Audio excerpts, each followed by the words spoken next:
अस्सलामुअलैकुम, welcome back again to my channel. Welcome again to a new vlog.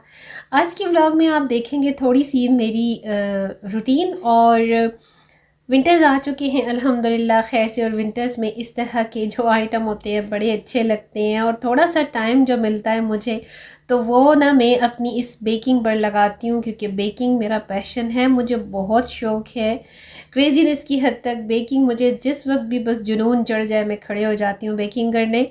तो vlog जो है ये काफ़ी दिनों पर मुश्तमिल है, बिकॉज़ मेरे लिए ना छोटे छोटे क्लिप्स को रिकॉर्ड करना और ट्राइपॉड उठा उठा कर बार बार कैमरे को ऑन ऑफ करना बहुत मुश्किल होता है। इसीलिए डेली बेसिस पर मैं इस तरह से व्लॉग बनाकर शेयर नहीं कर पाती।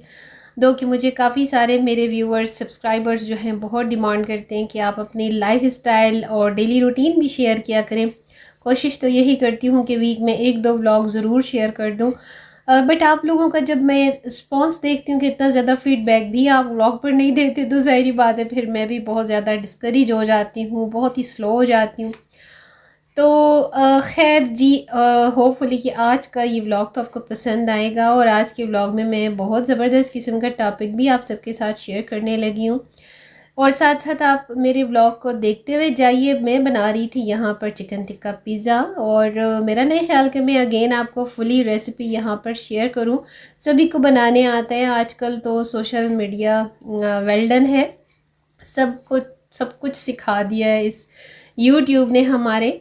और बस नॉर्मल सी अपनी डो बनानी पड़ती है और उसको राइस होने के लिए छोड़ दीजिए। और चिकन टिक्का के लिए जो नॉर्मल इंग्रेडिएंट्स चाहिए होती हैं भाई, वही आपने लेने हैं। और एग का जो एडिशन है, जो कुछ लोग शामिल करते हैं एग को पिज़्ज़ा डो बनाने में, कुछ लोग नहीं करते, बट मैं ज़रूर करती हूँ, क्योंकि मुझे ऐसा लगता है एग का बहुत इंपॉर्टेंट रोल है भाई पिज़्ज़ा डो में। और इससे बहुत सॉफ्ट बनती है, बड़ी मज़े की। और अगर आपको पैन पिज़्ज़ा थोड़ा थिक क्रस्ट के साथ बनाना है ना, तो फिर तो आपने एग का एडिशन ज़रूर करना है, एक अंडा ज़रूर डालिएगा। और अगर आपको नहीं पसंद तो बिल्कुल ऑप्शनल है, आप इसको स्किप भी कर सकते हैं। और चिकन टिक्का पिज़्ज़ा जो होता है मेरा भाई, वो थोड़ा सा मैं इसको स्मोक करती हूँ, थोड़ा सा उसको कोयले का टच ज़रूर देती हूँ, उससे बड़ा अच्छा फ्लेवर आता है। और घर पर बनी हुई इन चीज़ों का ना मज़ा ही कुछ और होता है। काफ़ी सारी मेरी जो बहनें हैं जो बच्चों के लिए घर पर इस तरह की चीज़ें बहुत शौक़ से प्रिपेयर करती हैं, तो बड़ा अच्छा लगता है। और इन्हीं में ना बरकत भी होती है। मोस्टली आजकल तो हर घर में ये चीज़ें बनती हैं। सम टाइम कभी कभी थोड़ा फार चेंज भी इंसान आउटिंग कर लेता है, होटलिंग कर लेता है, लेकिन अगर जो घर पर चीज़ बनती है ना, तो उसमें बरकत भी बहुत होती है और उसका टेस्ट भी बिल्कुल डिफरेंट होता है और फुल हाइजीन के साथ होता है। बाहर जो हम चीज़ें ऑर्डर करते हैं, हमें इतना श्योर नहीं होता कि वो कितनी हाइजीनिक है और कितनी नहीं। इसीलिए मेन रीज़न यही होती है जंक फूड से, इसीलिए मना किया जाता है कि वो हमारी सेहत के लिए ना हार्मफुल यही है कि उसकी हाइजीन का ख्याल नहीं रखा जाता। खैर जी, बात कहाँ से कहाँ जाती जा रही है। सो आप साथ साथ देखते जाएं मेरे पिज़्ज़े की रेसिपी को भी। और आज का जो मैं टॉपिक शेयर करने जा रही हूँ भाई, मुझे इंस्टाग्राम पर मेरी एक सिस्टर का बहुत टाइम से मैसेज रिसीव हो रहे हैं, और उन्होंने काफ़ी टाइम से मुझे डिमांड की कि आजकल जो है ना बहुत ज़्यादा मतलब हाउस मेकर हाउस वाइफ्स जो हैं बहुत ज़्यादा यूट्यूब पर चैनल बनाकर अर्निंग की साइड पर आ रही हैं। और इस बारे में आप भी हमारे साथ शेयर करें कि इसमें अर्निंग है या नहीं, इसमें फ़ायदा है या नहीं। क्योंकि सुनने में आता है कि सम टाइम बहुत वक्त लग जाता है चैनल को वायरल होने में, अर्निंग पर आने में, और सम टाइम बिल्कुल नहीं हो पाता, बिल्कुल ज़ीरो रिस्पॉन्स होता है, रिज़ल्ट होता है।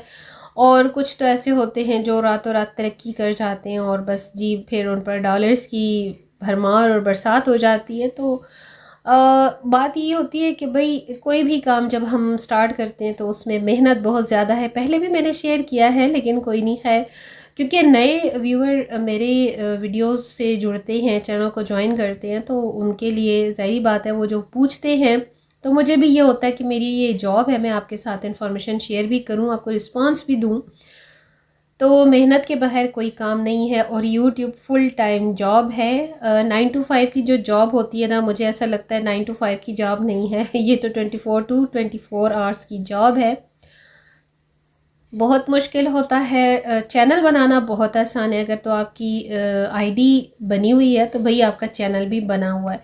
बस उसके लिए रिक्वायरमेंट्स ये होती हैं, अपने कंटेंट बनाना है, कैमरा शूटिंग करनी है, वीडियो अपलोड करनी है, और उसके बाद फिर बात आ जाती है 1000 सब्सक्राइबर्स, 4000 वॉच टाइम आवर्स की। उसके बाद जाकर आपका फिर एक टेन्योर शुरू होता है मोनेटाइजेशन का। जब वो कंप्लीट हो जाता है उसके बाद आपको एक पिन मिलती है, उसके बाद फिर आपने जाकर अर्निंग स्टार्ट करनी है। और जितना आपका कंटेंट अगर अट्रैक्टिव होगा, व्यूअरशिप लेगा, ट्रैफिक अच्छी आएगी, तो तब जाकर आपका चैनल रन कर सकता है। और सबसे ज़्यादा जो है, जो बात मैं अब आपसे कर रही हूँ, वो आपकी लक पर डिपेंड करता है। यूट्यूब पर भी डिपेंड करता है, मगर उससे पहले आपकी लक पर। अगर तो आपकी लक साथ दे रही है, ट्रेंडिंग अगर आपको ये टॉपिक टच कर रहे हैं, या आप डेली रूटीन शेयर कर रहे हैं, कोई भी व्लॉग शेयर कर रहे हैं, डिफरेंट टॉपिक्स कंटेंट को शेयर कर रहे हैं, तो ये यूट्यूब की मर्ज़ी है भाई कि वो आपको कहाँ तक प्रमोट करता है, कहाँ तक आपको अप्रोच करता है, और कितनी आपकी अप्रोच और प्रमोशन को डिलीवर करता है व्यूअरशिप में और ट्रैफिक में। तो ये चीज़ जो आ जाती है, फिर ये आ जाती है लक पर। तो लोग यही ज़्यादातर समझते हैं कि भाई रातों रात हम तरक्की कर जाएंगे और कुछ ही मंथ्स में, कुछ ही दिनों में हमारे पे डॉलर्स की बरसात शुरू हो जाएगी। ऐसा कुछ भी नहीं होता। हाँ जी, समटाइम ऐसा भी होता है। ट्रूली स्पीकिंग, हर बंदा अपना काम कर रहा है इस बैनर पर, और यूट्यूब की जिस तरह से मेरी एक स्पेसिफ़िक फैमिली बन चुकी है और बहुत सारे मेरे सब्सक्राइबर्स जो डे फर्स्ट से मुझे वॉच कर रही हैं, उसी तरह जो कुछ न्यू सब्सक्राइबर्स भी जुड़ते हैं तो वो भी बड़ा अच्छा रिस्पॉन्ड करते हैं मुझे। और मेरी कुछ ऐसी सिस्टर्स हैं, व्लॉगर्स हैं वो ख़ुद भी, और हाउसवाइफ भी हैं वो, तो डेली बेसिस पर वो रेगुलर मेरी वीडियोस को वॉच करती हैं। तो बहुत स्वीट सिस्टर हैं वो, मेरी बहुत प्यारी सिस्टर्स हैं वो। तो होता यही है कि भाई मेहनत के बगैर कुछ भी नहीं है। प्रॉपरली आपने टाइम देना है और उसके बाद फिर लक पे आपने छोड़ देना है कि आपकी ये जो लक है आपको 1 साल में कामयाबी देती है, 2 में, 3 में, 4 में कब कामयाबी देती है। लेकिन ये चीज़ है कि कामयाबी होती ज़रूर है, बस मेहनत इसकी की है। मेन की जो है ना वो एफ़र्ट है, मेहनत है। और अगर आप नॉर्मल रूटीन को शेयर करते हैं तो ट्रेंडिंग में सबसे ज़्यादा जो इस वक्त अगर मैं बात करूं तो हमारे पाकिस्तान में व्लॉगिंग जो चल रही है वो हाउस वाइफ्स की चल रही है, डेली रूटीन के अकॉर्डिंग, लाइफ स्टाइल के अकॉर्डिंग। सेकंड नंबर पे आ रही है भाई fashion, styling, trending fashion, dressing, बस इन चीज़ों पर बहुत ज़्यादा है। थर्ड नंबर पे ब्यूटी आ रही है। और इसके साथ साथ टेक चैनल्स बहुत ज़्यादा हैं टेक्निकल के, और फिर इसी तरह से कैटेगरी बहुत ज़्यादा है। तो कैटेगरी ऐसी सिलेक्ट करें जिसको आप फुलफ़िल कर सकें, आसानी से आप उसके कंटेंट को मैनेज कर सकें। तो इसी चीज़ को क्योंकि आपने कंटिन्यू करना है, और अगर आपकी कंटिन्यूटी नहीं रहेगी, आप प्रॉपरली उसको मैनेज नहीं कर पाएंगे, तो ज़ाहिर बात है आप वीडियो नहीं बना पाएंगे, तो फिर आगे चल के आपको काफ़ी मुश्किल हो सकती है। तो मेरी जिन बहनों ने मुझसे ये चीज़ डिमांड की कि आप भी शेयर करें कि आपका सफ़र कैसे रहा, भाई मेरा सफ़र जो है यूट्यूब का अभी स्टिल कंटिन्यू है। बहुत स्ट्रगल करनी पड़ती है, बड़ी मेहनत करनी पड़ती है। आप लोग मेरे वीडियोस पर जाइए और देखिए कि मैं किस तरह से अपनी वीडियोस पर मेहनत करती हूँ, और स्टिल मैं अपनी स्ट्रगल में हूँ। मेरा चैनल अभी बहुत ही स्लोली, ग्रेजुअली जा रहा है। कोई ऐसा नहीं है कि भाई इतने सालों से मैं हूँ यूट्यूब पर, मगर मेहनत बहुत ज़्यादा है। आई डोंट नो, हर इंसान यही कोशिश करता है कि मैं बड़े अच्छे टॉपिक को कैप्चर कर रहा हूँ और बड़े अच्छे से लेकर चल रहा हूँ, लेकिन ये बाकी आपकी लक पर डिपेंड करता है। हर बंदा अपनी फील्ड में बड़ी मेहनत करता है, अपनी तरफ से बड़ी कोशिश करता है अच्छे से अच्छा काम करने की। तो अगर आपके पास बहुत अच्छा ट्रेंडिंग कोई टॉपिक है, कंटेंट है तब भी, और अगर नहीं भी है, आप अगर रैंडमली भी कोई कंटेंट शेयर करते हैं तो आपकी लक पे डिपेंड करता है भाई कि आपकी लक कितना आपका साथ देती है और यूट्यूब उसके बाद आपका कितना साथ देता है। और जो आजकल हमारे पाकिस्तान में व्लॉगिंग चल रही है, जो वायरल व्लॉगर्स हैं, तो ज़ाहिर बात है देखिए उनकी फील्ड दूसरी है। जो फेस कैम करते हैं, जैसे मेरी बहन ने मुझसे यही क्वेश्चन किया कि सुनने में यही आता और देखने में भी यही है कि जो फेस कैम करते हैं वो रातों रात फेमस हो जाते हैं, वायरल हो जाते हैं। हाँ जी बिल्कुल, 89% 90% यही बात सच है। लेकिन मेरे पास ऐसी भी मिसालें मौजूद हैं और आपके सामने भी कई ऐसे चैनल्स होंगे जो विदाउट फेस कैम किए भी बड़े वायरल हैं।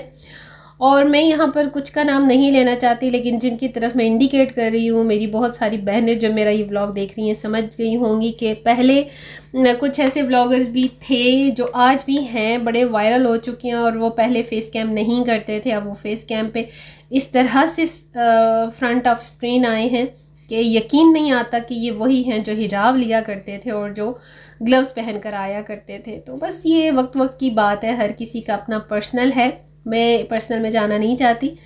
बट खैर जी, ये चीज़ होती है कि मेहनत हर काम में है, रातों रात बिना मेहनत के कोई भी कामयाबी आपको सक्सेस नहीं मिल सकती। और अब आप लोग सोच रहे होंगे मैं कहाँ जा रही हूँ। जी हाँ, मैं जा रही हूँ going back to my home town. तो ट्रैवल मेरा बहुत रहता है, अक्सर मैं आपको शेयर करती हूँ अपने ब्लॉग्स में, और बस ट्रैवल बड़ा थका भी देता है। और साथ में आप सोचिए कि ऐसे में वीडियो का काम, चैनल का काम, फिर अपनी डेली रूटीन, डेली लाइफ जो होती है उसको भी प्रॉपरली मैनेज करके चलना बड़ा मुश्किल होता है। लेकिन अल्हम्दुलिल्लाह अल्लाह ताला से मदद मांगो और अल्लाह ताला की मदद साथ होना तो इंसान बहुत कुछ कर गुजरता है।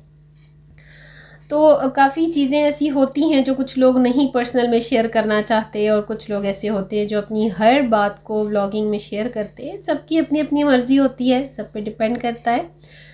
तो हाँ जी, आ जाते हैं अपने अगले नेक्स्ट क्लिप पर। तो ये क्लिप जो है मैंने कुछ दिन पहले ही रिकॉर्ड कर लिया था, बिकॉज मुझे ये जो ऑर्डर था मेरा, ये मैंने करना था डिस्पैच। ये मेरी एक क्लाइंट है जर्मनी से, मैंने उनका एक ऑर्डर जो किया फुलफ़िल, तो उसमें से ये मेरे पास स्टिच में जो सूट उनका कंप्लीट हुआ, तो मैंने सोचा आपको ये शेयर करवा दूँ। ये बनारसी का सूट है, इंडियन बनारसी है, प्योर में, बड़ा खूबसूरत सा इसका मैंने रेडी में ही लिया था।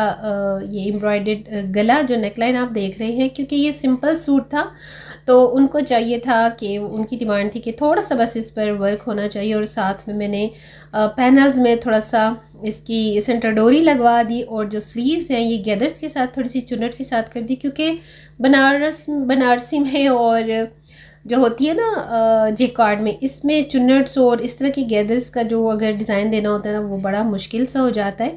बट इसमें ये होता है कि बड़े अच्छे से पाइपिंग और ओवरलॉक होनी चाहिए, तो बहुत नीट और बहुत ही फिनिशिंग के साथ होती है फिर इसकी कटिंग, और बड़ी अच्छी लगती है स्टिचिंग भी। तो अब आप देख सकते हैं, इसके साथ इनर तो मैंने अलग से ही लिया क्योंकि अटैच नहीं हो सकता था, इसके साथ इनर हो सकता था, लेकिन फिर ये जो स्लीव्स की चुन्नट्स और जो ओवरलॉक का ज़रा सिस्टम होता है वो स्लिपरी हो जाता है। और इनर जो है या तो शमूज़ का या फिर ये इसमें वेस्कोस का मिक्स कॉटन का यूज़ किया जाता है बनारसी और इंडियन सूट्स के साथ, क्योंकि ये फॉर्मल सूट था उनका, तो उन्हें थोड़ा सा बस इस पर डिटेलिंग चाहिए थी, ज़्यादा उन्हें नहीं चाहिए थी। क्योंकि मोस्टली जो ओवरसीज़ लोग होते हैं ना, वो क्योंकि वो कहते हैं हमारे यहाँ इतनी फंक्शंस पार्टीज़ तो होती नहीं है, हमें कहाँ जाना होता है, तो बस नॉर्मल सा फॉर्मल हमें चाहिए होता है। तो इस वजह से कुछ लोग बड़ा डिसेंट और बड़ा एलिगेंट काम पसंद करती हैं। हर वक्त वो इचर पिचर वाले कामों वाले कपड़े और भारी भरकम ड्रेसेस पसंद भी नहीं करते। तो मेरी ये क्लाइंट्स भी कुछ ऐसी ही हैं।